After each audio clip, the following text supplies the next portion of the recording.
Hello student, last class हमने discuss किया था कि धातुएं क्या होती हैं और धातुओं के भौतिक गुण और धातुओं के रासायनिक गुण हम पढ़ चुके थे। आज हम अधातुओं के बारे में पढ़ेंगे और अधातुओं के भौतिक गुण और अधातुओं के रासायनिक गुण के बारे में पढ़ेंगे। तो कल हमने पढ़ा था कि धातुएं ऊष्मा और विद्युत की सुचालक होती हैं, जबकि अधातुएं क्या होंगी, ऊष्मा और विद्युत के कुचालक होंगे। तो चलिए स्टार्ट करते हैं हम लोग कि क्या होते हैं धातु, क्या होती है अधातु और धातुओं के भौतिक गुण क्या क्या होते हैं।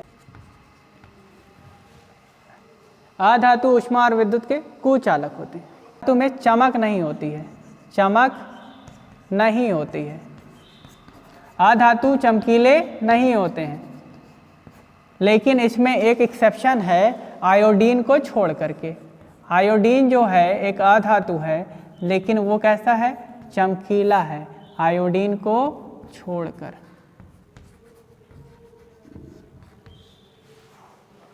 हम लोग क्या पढ़े थे कि धातुएं होते हैं आघातवर्धनी, लेकिन अधातु क्या होगी, ना तो आघातवर्धनी होंगे ना ही तन्य होंगे। तो अधातुएं ना ही आघातवर्धनी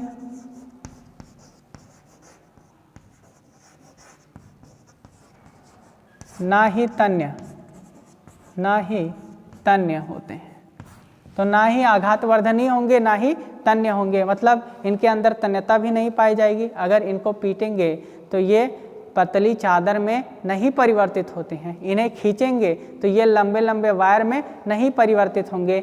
ये अधातुओं के गुण हैं। चौथा हम लोग बात करेंगे कि अधातुएं भंगुर होती हैं। कैसी होंगी, भंगुर। अब भंगुर का क्या मतलब है,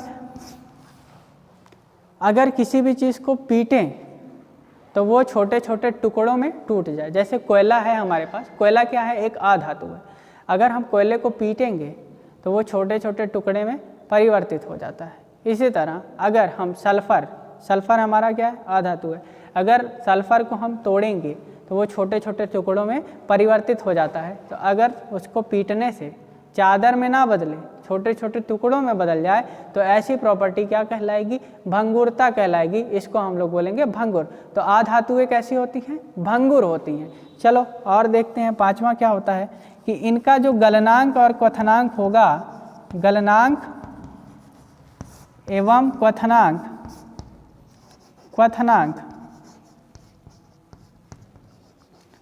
धातुओं से कम होता है, धातुओं की अपेक्षा कम होता है। अधातुओं का जो भी गलनांक होगा या क्वथनांक होगा वो धातुओं की अपेक्षा क्या होगा, कम होगा। इनका जो घनत्व होता है, घनत्व भी कम होगा, घनत्व कम होता है। किसकी अपेक्षा, धातु की अपेक्षा इनका घनत्व भी कम होता है। अगली बात होगी कि ये मुलायम होते हैं। कैसे होंगे, मुलायम होते हैं। अधातुएं कैसी होंगी, मुलायम होंगी। ये मजबूत नहीं होते हैं, ये स्ट्रांग नहीं होते हैं। अगली चीज़ हम लोग बांट सकते हैं कि ये जो होते हैं ठोस, द्रव एवं गैस तीनों अवस्थाओं में पाए जाते हैं। तो कमरे के ताप पे ये ठोस में भी रहेंगे, द्रव में भी रहेंगे और गैस में भी रहेंगे। तो ये अधातुओं के कैसे गुण हैं, भौतिक गुण। पहला क्या है कि अधातु ऊष्मा और विद्युत के कैसे होते हैं, कुचालक होते हैं। अधातु ऊष्मा और विद्युत के कुचालक होते हैं, मतलब अधातु में अगर हम करंट लगाएंगे तो एक सिरे से दूसरे सिरे तक करंट नहीं जाएगा। इसका मतलब ये होता है। अधातुएं में चमक नहीं होती है, अधातु में क्या नहीं होती है, चमक नहीं होती है। इसका एक्सेप्शन क्या है, आयोडीन। आयोडीन चमकीला सब्सटेंस होता है। ये ना ही आघातवर्धनी होते हैं ना ही तन्य होते हैं। ये ना ही आघातवर्धनी होंगे ना ही तन्य होंगे। ना तो इन्हें पीटने पे चादर पे नहीं कन्वर्ट होंगे, ना ही इन्हें खींचने पे लंबे लंबे वायर बनेंगे। अधातुएं भंगुर होती हैं, पीटने पे छोटे छोटे टुकड़े में टूट जाती हैं। इनका गलनांक एवं क्वथनांक धातुओं की अपेक्षा कम होता है। इनका गलनांक और क्वथनांक धातुओं की अपेक्षा कम होता है। घनत्व क्या होगा, धातुओं की अपेक्षा कम हो जाएगा। ये कैसी होती हैं, मुलायम होती हैं। धातुएं कैसी होती थी, कठोर होती थी, लेकिन अधातुएं कैसी होंगी, मुलायम होंगी। ये ठोस, द्रव और गैस तीनों अवस्थाओं में पाए जाते हैं। तो अधातुएं ठोस में भी मिलेंगी, द्रव में भी मिलेंगी और गैस में भी मिलेंगी। चौथी चीज़ ये हम लोग पढ़ सकते हैं कि रखते हैं, तो अधातुएं ऋणायन बनाने की प्रवृत्ति रखते हैं, ये भी हम लोग बोल सकते हैं। तो अधातु अगर ऑक्सीजन से जुड़ेगी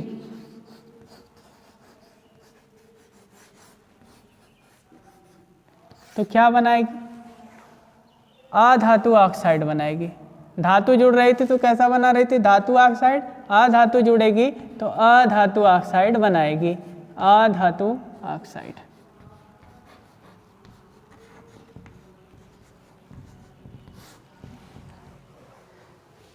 तो अधातु ऑक्सीजन से क्रिया करेगी तो क्या बनाएगी? अधातु ऑक्साइड बनाएगी। धातु कर रही थी तो धातु ऑक्साइड बना रही थी, अधातु करेगी तो अधातु ऑक्साइड बनाएगी। अब ये जो अधातु ऑक्साइड होते हैं इनकी प्रकृति कैसी होगी? अम्लीय होगी। जबकि धातु ऑक्साइड कैसे थे? क्षारीय होते थे। लेकिन अधातु ऑक्साइड कैसे होंगे? अम्लीय होंगे। इसका मतलब इनके अंदर अगर नीला लिटमस पेपर डालेंगे तो ये लाल लिटमस पेपर में कन्वर्ट हो जाएंगे। चलो अधातु का नाम हम लिख लेते हैं, कोई भी। कार्बन अधातु है, ये ऑक्सीजन से क्रिया कर लिया तो क्या बना लेगा? कार्बन डाइऑक्साइड बना लेगा।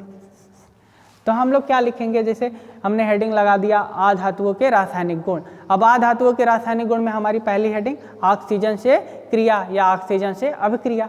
अब बोलेंगे अधातुएं ऑक्सीजन से क्रिया करके, अधातुएं ऑक्सीजन से क्रिया करके अधातु ऑक्साइड बनाते हैं जिनकी प्रकृति अम्लीय होती है। ये नीले लिटमस पेपर को लाल लिटमस पेपर में बदल देते हैं।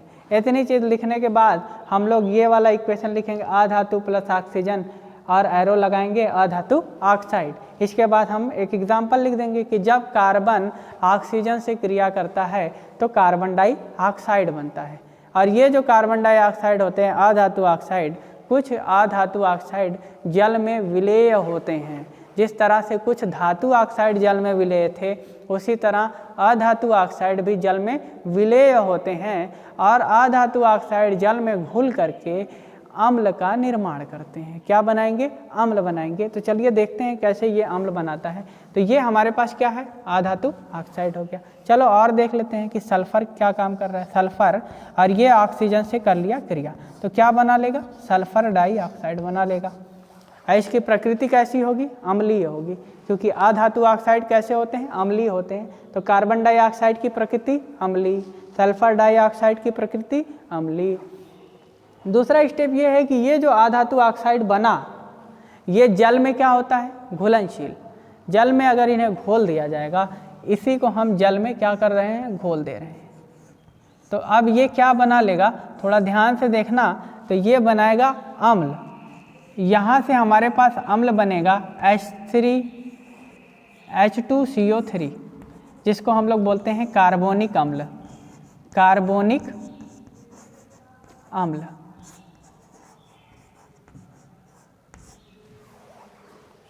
अधातु ऑक्साइड जल में घुलनशील होते हैं और जल में घुल के ये अम्ल का निर्माण करते हैं और ये हमारे पास अम्ल है जिसका नाम है कार्बोनिक एसिड। इसी तरह सल्फर डाइऑक्साइड भी जल में क्या होगा?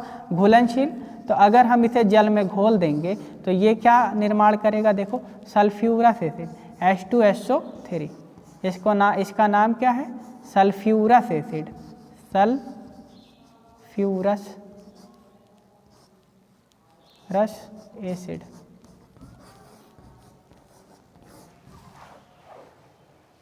तो ये क्रिया हो गई अधातु ऑक्सीजन से जब क्रिया की तो अधातु ऑक्साइड बनाई जिनकी प्रकृति कैसी थी? अम्लीय थी।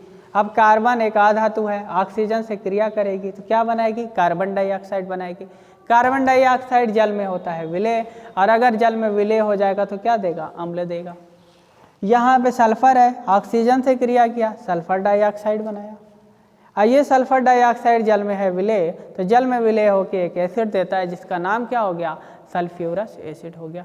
तो ये अधातुओं की किससे क्रिया हो गई? ऑक्सीजन से क्रिया हो गई। ऑक्सीजन की ज़्यादा मात्रा उपस्थित नहीं है, ऑक्सीजन कम मात्रा में उपस्थित है। तब कार्बन ऑक्सीजन से क्रिया करके कार्बन मोनोऑक्साइड बनाएगा। और अगर ऑक्सीजन ज़्यादा मात्रा में उपस्थित होगी तो कार्बन ऑक्सीजन से क्रिया करके कार्बन डाइऑक्साइड बनाएगा। तो यहाँ पे कार्बन मोनोऑक्साइड है और यहाँ पे कार्बन डाइऑक्साइड है। अगर ऑक्सीजन ज़्यादा होगी तो कार्बन डाइऑक्साइड, और अगर ऑक्सीजन कम होगी तो कार्बन मोनोऑक्साइड। दूसरी बात, कल हम लोग क्रिया कराए थे ऑक्सीजन से, कराने के बाद किससे कराए थे हम लोग? जल से कराए थे। तो ऑक्सीजन से अभिक्रिया होने के बाद अब हम किससे कराएंगे? जल से अभिक्रिया। तो अधातुएं जल से अभिक्रिया नहीं करती हैं। वजह क्या है? जल से अभिक्रिया नहीं करती हैं। जल से अभिक्रिया करके ये हाइड्रोजन गैस नहीं निकालेंगी। क्यों भाई? क्योंकि अधातुएं खुद ही ऋणात्मक प्रकृति की होती हैं। अधातुओं पे पास खुद ही इलेक्ट्रॉन की कमी होती है। अब हाइड्रोजन गैस कब निकलेगी? जब हाइड्रोजन को कहीं से इलेक्ट्रॉन मिलेगा तब ना हाइड्रोजन गैस मिलेगी।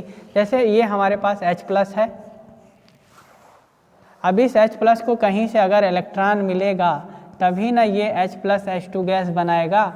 अधातुओं के पास खुद ही इलेक्ट्रॉन की कमी होती है तो वो इलेक्ट्रॉन देंगी नहीं, और इलेक्ट्रॉन देंगी नहीं तो अधातुओं की जल से कोई क्रिया नहीं होगी है। तो अधातु जल से क्रिया नहीं करती हैं। तीसरी बात, अधातु का अगर हम लोग कराएं किससे रिएक्शन? अम्ल से कराएं, अम्ल से कराएं तो भी कोई भी रिएक्शन नहीं होगा। रिएक्शन क्यों नहीं होगा? वही वजह है कि ये अगर अम्ल से क्रिया करेगी तो अम्ल जो H+ दिया है उस H+ को इलेक्ट्रॉन कहाँ मिलेगा, और अगर इलेक्ट्रॉन नहीं मिलेगा तो हाइड्रोजन गैस नहीं निकलेगी। तो अधातु अम्ल से भी क्रिया नहीं करती हैं। अब हम लोग देख लेते हैं कि कुछ धातुएं ऐसी अधातुएं होती हैं जो कि ज़्यादा रिएक्टिव होती हैं। तो जो ज़्यादा रिएक्टिव होगी वो कम वाले को क्या कर देंगी? हटा देंगी। तो अधातुओं की अधातुओं से अगर क्रिया करा दें, अधातुओं की अधातु के कोई साल्ट सॉल्यूशन से क्रिया करा दें, अधातु को अधातु के जलीय विलयन से क्रिया करा दें, तो जो ज़्यादा रिएक्टिव होगी वो अपने से कम रिएक्टिव को हटा देगी। जैसे हमारे पास एक रिएक्शन है NaBr सोडियम ब्रोमाइड, और इसका रिएक्शन हम करा दे रहे हैं क्लोरीन से। तो अब क्या होगा कि हम लोग देखेंगे तो क्लोरीन ज़्यादा सक्रिय होती है ब्रोमीन से, तो क्लोरीन क्या करेगी? ब्रोमीन को हटा देगी। इसका मतलब वही जो डिस्प्लेसमेंट रिएक्शन होता था, अधिक सक्रिय तत्व अपने से कम सक्रिय तत्व को उसके जलीय विलयन से विस्थापित कर देता है, वही रिएक्शन यहाँ पे होगा। ये है अधिक सक्रिय, ये है कम सक्रिय, इसको उसके जलीय विलयन से हटा देगा। क्या बना देगा? NaCl बन जाएगा, NaCl बन जाएगा। और क्या बन जाएगा? H2, और क्या बन जाएगा? ब्रोमीन गैस बन जाएगी। तो यहाँ से ब्रोमीन को ये क्लोरीन क्या कर दिया? विस्थापित कर दिया। तो अधिक सक्रिय अधातु अपने से कम सक्रिय अधातु को विस्थापित कर देती है। ये हम लोग पढ़ सकते हैं।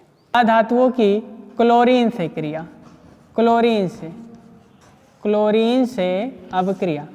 अगर अधातु है, अधातु और कर रही है क्रिया क्लोरीन से, क्लोरीन, तो क्या बनाएगी? अधातु क्लोराइड,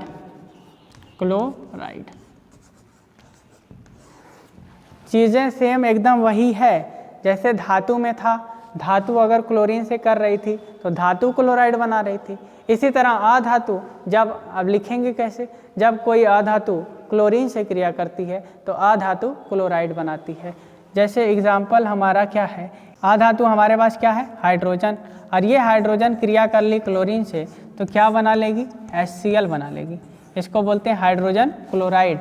और इसी को अगर पानी में मिला देंगे तो ये हाइड्रोक्लोरिक अम्ल बन जाएगा। ये हाइड्रोक्लोरिक अम्ल नहीं है, ये हाइड्रोजन क्लोराइड है। अगर इसी का जलीय विलयन जो होता है उसी को हम क्या बोलते हैं? हाइड्रोक्लोरिक अम्ल बोलते हैं। इसी हाइड्रोजन की क्रिया हमने क्लोरीन। अब फास्फोरस हमारे पास क्या है? अधातु क्लोरीन से क्रिया कर लिया तो क्या बना लेगा? फास्फोरस ट्राइक्लोराइड बना लेगा। और क्या बना सकता है? यही फास्फोरस क्लोरीन से क्रिया करके फास्फोरस पेंटाक्लोराइड बना सकता है, फास्फोरस पेंटाक्लोराइड बना सकता है। तो अगर अधातु क्लोरीन से क्रिया करेगी तो अधातु क्लोराइड बनाएगी। यहाँ पे हाइड्रोजन क्लोराइड है, ये फास्फोरस ट्राइक्लोराइड है, ये फास्फोरस पेंटाक्लोराइड है। अब पढ़ते हैं हाइड्रोजन। हाइड्रोजन से अभिक्रिया, क्लोरीन से क्रिया करा चुके हैं, अब हम लोग किससे करेंगे? हाइड्रोजन से अभिक्रिया करेंगे। तो अगर आ धातु हाइड्रोजन से क्रिया करेगी तो आ धातु हाइड्राइड बनाएगी। अब देखो फार्मूला क्या हो जाएगा? हाइड्रोजन से हाइड्रोजन, यहाँ पे भी हटा देंगे इसको, ये क्या हो जाएगा? हाइड्राइड हो जाएगा, हाइड्राइड। आ धातु हाइड्रोजन से जब क्रिया करती है तो आ धातु हाइड्राइड बनाती है। इसका मतलब हाइड्रोजन से क्रिया करा देंगे सल्फर की तो क्या बना देगा? हाइड्रोजन सल्फाइड बना देगा। अब ये जो हाइड्रोजन सल्फाइड गैस होती है, इसकी जो स्मेल होती है वो सड़े हुए अंडे की तरह होती है। जिस तरह सड़ा हुआ अंडा बदबू देता है, उसी तरह हाइड्रोजन सल्फाइड गैस बदबू देती है। अगर इसी की आ धातु हमारे पास नाइट्रोजन है और इसकी क्रिया हाइड्रोजन से करा दिए तो नाइट्रोजन हाइड्रोजन, पहला रिएक्शन याद है पहले चैप्टर वाला, नाइट्रोजन जब हाइड्रोजन से अभिक्रिया करती है तो किसका निर्माण होता है? अमोनिया का निर्माण होता है। तो यहाँ से नाइट्रोजन ने ऑक्सीजन से रिएक्ट किया और क्या बना लिया? अमोनिया बना लिया। तो ये तो आ धातु के कौन से गुण हो गए भैया? भौतिक गुण और रासायनिक गुण हो गए। तो ये आ धातुओं के रासायनिक गुण थे। ऑक्सीजन से क्रिया, जल से क्रिया, तनु अम्ल से क्रिया, क्लोरीन से क्रिया और हाइड्रोजन से क्रिया, और आ धातुओं की आ धातुओं से क्रिया। इतना हम लोग पढ़ लिए आ धातुओं के रासायनिक गुण। अब हम लोग पढ़ेंगे कि आ धातुएं धातुओं से क्यों रिएक्शन करती हैं, क्या वजह है कि आ धातु धातु से जुड़ती है या क्रिया करती है। तो एक चीज़ हम लोग ये जानते हैं कि हमारे पास कुछ ऐसी गैसेस हैं जिनको हम लोग क्या बोलते हैं? अक्रिय गैस बोलते हैं। अक्रिय गैस में हमारे कौन कौन आते हैं? हीलियम, नियान, आर्गन, क्रिप्टॉन, ज़ेनान और रेडान। ये गैसेस हमारी अक्रिय गैस हैं। अक्रिय गैस इन्हें क्यों कहते हैं? क्योंकि ये किसी दूसरे से क्रिया नहीं करती हैं, इसलिए इन्हें हम अक्रिय गैस बोलते हैं या नोबेल गैस बोलते हैं। इन्हें आवर्त सारणी के 18वें ग्रुप में रखा गया है। अब देखा गया हीलियम को छोड़ करके सभी अक्रिय गैस के बाहरी कोश में 8 इलेक्ट्रॉन होते हैं। जैसे हीलियम का होता है परमाणु क्रमांक 2, तो इसके तो बाहरी कोश में 2 ही होंगे। लेकिन नियान का होता है 10, तो इसके बाहरी कोश में क्या होंगे? 2 और 8। तो बाहरी कोश में देखो कितने इलेक्ट्रॉन हैं? 8। आर्गन का होता है 18, तो इसका क्या हो जाएगा? 2 8 8 2 8 8। तो बाहरी कोश में कितने? 8। यहाँ पे क्रिप्टॉन का भी 2 8 18 और 8। तो यहाँ पे क्रिप्टॉन का भी कितना हो गया? है ना, 8 हो गया। तो हमारे पास कुछ अक्रिय गैस होती हैं जैसे ये हैं। हीलियम को छोड़ करके सभी के बाहरी कोश में 8 इलेक्ट्रॉन होते हैं। तो कोशेल और लेविस नाम के एक साइंटिस्ट थे, उन्होंने कहा कि सभी तत्व ये चाहते हैं कि वो अपना कक्षक या अष्टक, अष्टक का मतलब बाहरी कोश में कितने इलेक्ट्रॉन हो? 8 इलेक्ट्रॉन हो। तो अपना अष्टक पूरा करने के लिए वो किसी दूसरे तत्व से या किसी दूसरे धातु से क्रिया करती है।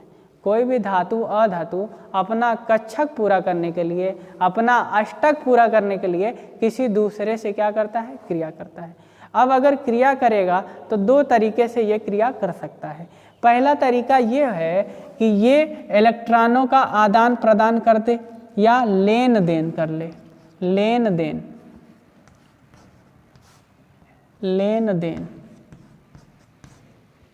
ये पहला काम हो सकता है कि किसी के पास इलेक्ट्रॉन ज़्यादा है तो वो इलेक्ट्रॉन अपना त्याग कर दे, किसी के पास इलेक्ट्रॉन की कमी है तो वो इलेक्ट्रॉन ग्रहण करके अपना अष्टक क्या कर ले? पूरा कर ले। और अष्टक पूरा करके वो अस्थाई इलेक्ट्रॉनिक विन्यास प्राप्त कर ले।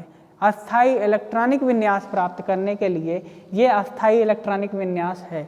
इसे प्राप्त करने के लिए वो या तो इलेक्ट्रॉन का त्याग कर दे और या तो इलेक्ट्रॉन का ग्रहण कर ले। ये तो पहली बात हो गई। दूसरी बात क्या है कि ये दूसरा काम ये कर सकते हैं कि इलेक्ट्रॉनों की साझेदारी कर लें। क्या कर ले भाई? साझेदारी। पहला काम क्या कर सकते हैं, लेन देन कर सकते हैं, एक त्याग दे दूसरा ग्रहण कर ले, ये लेन देन हो गया। दूसरी बात साझेदारी कर लें, शेयरिंग कर लें। तो जो लेन देन से बॉन्ड बनता है उसे हम लोग बोलते हैं आयनिक बंध, आयनिक बंध। और जो साझेदारी से बनता है उसे हम लोग बोलते हैं सहसंयोजक बंध।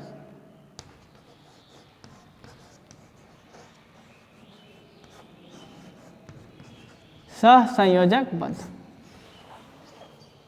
तो अधातुएं या धातुएं अपना अष्टक पूरा करने के लिए दो तरीका अपना सकती हैं, या तो इलेक्ट्रॉनों का लेन देन हो जाए और या तो इलेक्ट्रॉनों की साझेदारी हो जाए। अगर इलेक्ट्रॉनों का लेन देन हो रहा है तो आयनिक बंध बनेगा, और जो यौगिक बनेगा उसे हम लोग बोलेंगे आयनिक यौगिक। और अगर साझेदारी हो रही है तो सहसंयोजक बंध बनेगा, और सहसंयोजक यौगिक उसका नाम पड़ेगा।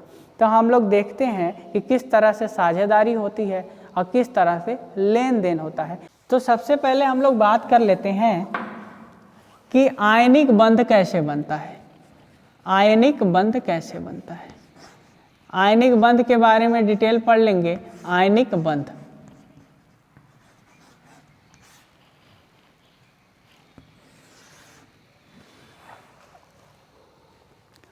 तो अभी हम लोग देखें कि अगर इलेक्ट्रॉनों का लेन देन हो जाए, आदान प्रदान हो जाए, तब आयनिक बंध बनेगा। तो आयनिक बंध कैसे बनेगा, तो वह बंध जो इलेक्ट्रॉनों के आदान प्रदान द्वारा बनता है उसे हम क्या बोलते हैं, आयनिक बंध बोलते हैं। ऐसा बंध जो इलेक्ट्रॉनों के आदान प्रदान द्वारा बनता है उसे हम आयनिक बंध बोलते हैं। तो अब देखो कैसे बनेगा। जैसे हमारे पास एक सोडियम है, सोडियम क्लोराइड। अब देखना है इसमें कि बंध कैसे बना है। तो एक बात बताओ, हमारे पास है सोडियम, इस सोडियम का परमाणु क्रमांक क्या होता है, 11। अगर इसका इलेक्ट्रॉनिक विन्यास करेंगे तो होगा 2, 8 और 1। ये क्या चाहेगा कि ये अपना इलेक्ट्रॉन या तो दे दे या तो ले ले या तो साझेदारी करके किसके पास पहुँचे, इस अक्रिय गैसों का इलेक्ट्रॉनिक विन्यास प्राप्त कर ले। अब इसमें सोचो कि ये किसके पास पहुँच सकता है। देखो सोडियम है, 11 है, तो क्या इस तरह से बन सकता है, नियान की तरह। अगर नियान की तरह सोडियम बन जाए तो इसका मतलब है उसका अष्टक क्या हो जाएगा, पूरा, पहली बात। और अष्टक पूरा हो जाएगा तो अस्थाई हो जाएगा। तो अस्थाई होने के लिए ये क्या करेगा, अपना ये इलेक्ट्रॉन अगर त्याग दे, एक इलेक्ट्रॉन त्याग दे, तो इसको देखो 2, 8 और यहाँ पे नियान का भी है 2, 8, तो अस्थाई इलेक्ट्रॉनिक कॉन्फ़िगरेशन हो गया, अस्थाई इलेक्ट्रॉनिक विन्यास हो गया। तो सोडियम क्या चाहेगा कि वो अपना एक इलेक्ट्रॉन त्याग दे, और एक इलेक्ट्रॉन त्याग के क्या बन जाए, नियान बन जाए। तो सोडियम क्या करेगा, सोडियम एक इलेक्ट्रॉन त्याग देगा, और त्यागने के बाद इसके ऊपर क्या आ जाएगा, प्लस आ जाएगा। सोडियम के ऊपर एक प्लस आ जाएगा। प्लस क्यों आ गया भाई, क्योंकि प्रोटॉन तो उतने ही हैं लेकिन इलेक्ट्रॉन कम हो गए। अगर इलेक्ट्रॉन निकल जाएंगे तो प्लस आ जाएगा। एक इलेक्ट्रॉन निकला तो एक प्लस, 2 निकला तो 2 प्लस, 3 निकला तो 3 प्लस, 4 निकला तो 4 प्लस। क्लोरीन को देख लेते हैं कि क्लोरीन क्या है भाई। तो देखो क्लोरीन का कितना होता है, 17। इसका इलेक्ट्रॉनिक विन्यास करोगे तो 2, 8 और 7। अब क्लोरीन क्या चाहेगा, 17 है, 17 के बाद कौन सा आता है, 18। तो अपने निकटवर्ती का इलेक्ट्रॉनिक विन्यास प्राप्त करेंगे। ऐसा नहीं है कि ये नियान है तो ये आर्गन बनना चाहेगा, नहीं। ये सोडियम है तो आर्गन बनना चाहेगा, नहीं। अपने निकटवर्ती अक्रिय गैस का इलेक्ट्रॉनिक विन्यास प्राप्त करना चाहते हैं। तो सभी तत्व इलेक्ट्रॉन का लेन देन करके, साझेदारी करके अपने निकटवर्ती अक्रिय गैस का इलेक्ट्रॉनिक विन्यास प्राप्त करना चाहते हैं। इसके लिए ये सारी काम करते हैं। अब देखो ये इसका निकटवर्ती कौन है, इसका निकटवर्ती आर्गन है। आर्गन का देखो 2, 8, 8 है।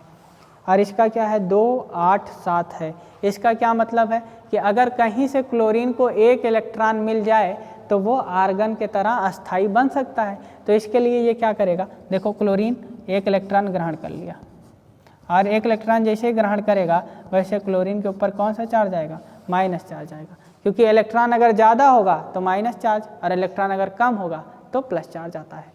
अब देखो इसके ऊपर आया प्लस और इसके ऊपर आया माइनस। अब ये दोनों कर लेंगे क्रिया, Na प्लस और Cl माइनस। इसने अपना एक इलेक्ट्रॉन दे दिया, इसने एक इलेक्ट्रॉन ले लिया और बना क्या लिया, NaCl।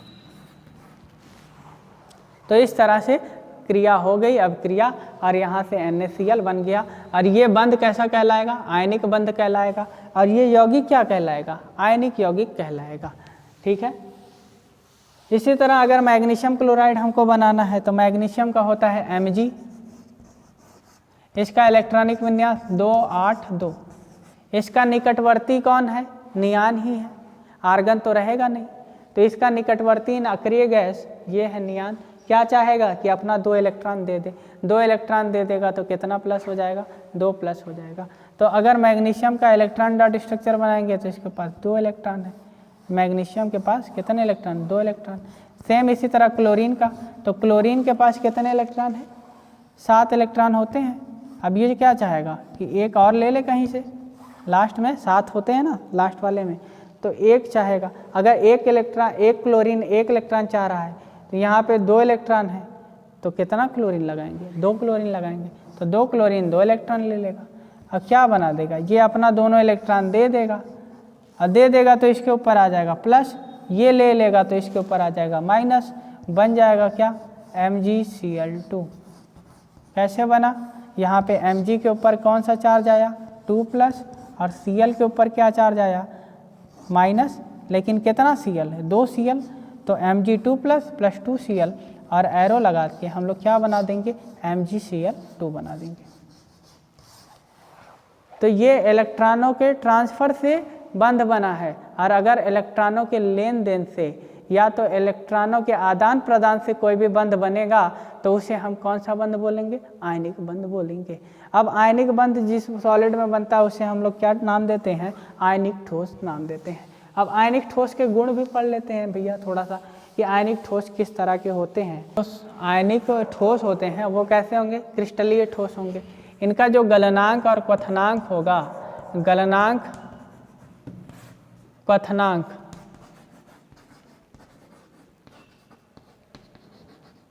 अधिक होता है। क्यों अधिक होता है, क्योंकि इनके बीच प्लस माइनस के बीच में अगर बॉन्ड बनेगा तो बहुत तगड़ा बॉन्ड बनता है, और प्लस माइनस का जो बॉन्ड होता है वो बहुत ही ज़्यादा मजबूत बॉन्ड होता है, इसलिए इनका जो गलनांक और क्वथनांक क्या होगा, अधिक होगा। तीसरी चीज़ हम लोग ये पढ़ सकते हैं कि ये जो होते हैं जल में विलेय होते हैं, जल में विलेय होते हैं, विलेय होते हैं। लेकिन कुछ कार्बनिक विलायक होते हैं जिनमें ये अविलेय होते हैं, जैसे बेंजीन या कार्बन टेट्राक्लोराइड, इसमें ये अविलेय होते हैं लेकिन जल में विलेय होते हैं। वजह क्या है, क्योंकि इनके ऊपर क्या आता है, प्लस माइनस, और जल में भी क्या होता है, प्लस माइनस। तो कोई भी अगर ध्रुवीय यौगिक होगा तो वो ध्रुवीय विलायक में विलयनशील होता है, घुलनशील होता है, और अगर अध्रुवीय यौगिक होगा तो वो अध्रुवीय विलायक में घुलनशील होता है। तो ये बात होती है। तो जो आयनिक ठोस होते हैं वो जल में कैसे होते हैं, घुलनशील होते हैं, जल में अगर घोला जाएगा तो घुल जाएंगे। अब बात आती है, ये ऊष्मा और विद्युत के सुचालक होते हैं या कुचालक होते हैं। तो अगर ये ठोस सॉलिड है ठोस अवस्था में, तो ठोस अवस्था में कुचालक होंगे, कुचालक होंगे। ठोस अवस्था में क्या होंगे, कुचालक। लेकिन अगर इन्हें गला दिया जाए, द्रव बना दिया जाए, या तो इनका जलीय विलयन हो जाए, कैसा विलयन हो जाए, जलीय विलयन, तो ये क्या करने लगेंगे, विद्युत के चालक हो जाएंगे। तो हम लोग क्या बोल सकते हैं कि जो आयनिक ठोस होते हैं वो ठोस अवस्था में विद्युत का चालन नहीं करते हैं, जबकि अपनी गलित अवस्था या अपने जलीय विलयन में विद्युत का चालन करते हैं या विद्युत के सुचालक होते हैं। तो ये सारी चीज़ें लिखने वाली चीज़ें तो हम अपने से बना के लिख सकते हैं, लेकिन हमें बात समझ में आनी चाहिए कि अगर ये ठोस अवस्था में रहेंगे तो ये विद्युत के कुचालक होते हैं। लेकिन अगर इनका ये द्रवीय अवस्था में है, गलित अवस्था में है, या तो इनका जलीय विलयन है, जल में उनका विलयन बना दिया गया है, अगर ऐसा कोई भी बात है तो ये विद्युत के कैसे हो जाएंगे, चालक हो जाएंगे। अब हम लोग बात कर लेते हैं कि सहसंयोजक यौगिक क्या होते हैं और सहसंयोजक बंध कैसे बनता है। तो देखो, सहसंयोजक बंध इलेक्ट्रॉनों की साझेदारी से बनता है। तो वह बंध जो इलेक्ट्रॉनों की साझेदारी से बनता है उसे हम कौन सा बंध बोलते हैं, सहसंयोजक बंध बोलते हैं, इलेक्ट्रॉनों की साझेदारी से। अब इलेक्ट्रॉन की हम क्या कराएंगे, साझेदारी। साझेदारी का मतलब होता है शेयरिंग। इसमें 3 तरह से बंध बनते हैं। एक का नाम होता है एकल बंध, एक का नाम होता है द्विबंध और एक का नाम होता है त्रिक बंध। तो एकल बंध क्या होता है, द्विबंध क्या होता है और त्रिक बंध क्या होता है। तो हम लोग क्या पढ़े, सहसंयोजक यौगिक ऐसे यौगिक जो इलेक्ट्रॉनों की साझेदारी द्वारा बनते हैं उन्हें सहसंयोजक यौगिक बोलते हैं। अगर एक एक इलेक्ट्रॉन की साझेदारी होगी तो एकल बंध बनेगा। तो वह बंध जो एक एक इलेक्ट्रॉनों की साझेदारी द्वारा बनता है उसे हम एकल बंध बोलते हैं। अगर 2-2 इलेक्ट्रॉनों की साझेदारी हो रही है तो उसे द्विबंध बोलेंगे। अगर 3-3 इलेक्ट्रॉनों की साझेदारी हो रही है तो वहाँ पे हम त्रिक बंध बनाएंगे। तो चलिए देखते हैं पहले एकल बंध क्या होता है। एक एक इलेक्ट्रॉनों की साझेदारी द्वारा अगर कोई भी बंध बन रहा है तो उसे हम लोग एकल बंध बोलते हैं। अब देखो एकल बंध क्या होगा, हाइड्रोजन है। अब इस हाइड्रोजन के पास कितना इलेक्ट्रॉन होता है, एक। तो इसका एक तो इलेक्ट्रॉन बिंदु संरचना बोलते हैं। किसी भी तत्व के बाहरी कोश में उपस्थित इलेक्ट्रॉनों को बिंदु के रूप में अगर उस तत्व के प्रतीक के बाहर प्रदर्शित कर दिया जाए तो उसे इलेक्ट्रॉन बिंदु संरचना बोलते हैं। जैसे हाइड्रोजन के पास कितना है बाहरी कोश में, एक है, तो इसको ऐसे प्रदर्शित। मैग्नीशियम के बाहरी कक्षा में कितने थे, 2, तो इसको मैग्नीशियम के 2 बाहर 2 अगर बिंदु लगा दें तो यह मैग्नीशियम की इलेक्ट्रॉन बिंदु संरचना हो जाएगी। तो इसी तरह हाइड्रोजन का इलेक्ट्रॉन बिंदु संरचना कैसा हो जाएगा, हाइड्रोजन के आगे एक इलेक्ट्रॉन, ठीक है। इसी तरह एक हाइड्रोजन और होगा और एक हाइड्रोजन इसका भी एक इलेक्ट्रॉन होगा। अब इन्हें क्या करना है, किसी ही अक्रिय गैस के इलेक्ट्रॉनिक विन्यास प्राप्त करना है। तो अक्रिय गैस का इलेक्ट्रॉनिक विन्यास नज़दीकी इसके नज़दीक सबसे अक्रिय गैस कौन सी है, हाइड्रोजन के नज़दीक वाली अक्रिय गैस कौन सी है, तो हाइड्रोजन के नज़दीक हीलियम है। अब हीलियम के पास कितने इलेक्ट्रॉन है, 2 इलेक्ट्रॉन है। इसके पास कितना है, एक ही है। तो ये कहेगा कि हम दोनों लोग क्या कर लेते हैं, शेयरिंग कर लेते हैं। शेयरिंग का मतलब ये इसका इलेक्ट्रॉन ले लिया और ये वाला इसका इलेक्ट्रॉन ले लिया। तो इस तरह से इलेक्ट्रॉनों की हो गई साझेदारी। अब साझेदारी में देखो कितने इलेक्ट्रॉन हैं, 2 इलेक्ट्रॉन। अगर एक एक इलेक्ट्रॉन की साझेदारी हो रही है, एक इसका और एक इसका, तब जो बंध बनेगा उसे हम क्या बोलेंगे, सिंगल बंध बोलेंगे या तो एकल बंध बोलते हैं। तो हाइड्रोजन और हाइड्रोजन के बीच में एकल बंध बन गया। ये तो हाइड्रोजन का सहसंयोजक बंध हो गया। चलो हम लोग और देख लेते हैं कि क्लोरीन कैसे बनाएगा। तो क्लोरीन के पास कितने होते हैं, 7। तो इलेक्ट्रॉन बिंदु संरचना अगर क्लोरीन की देखेंगे तो 7।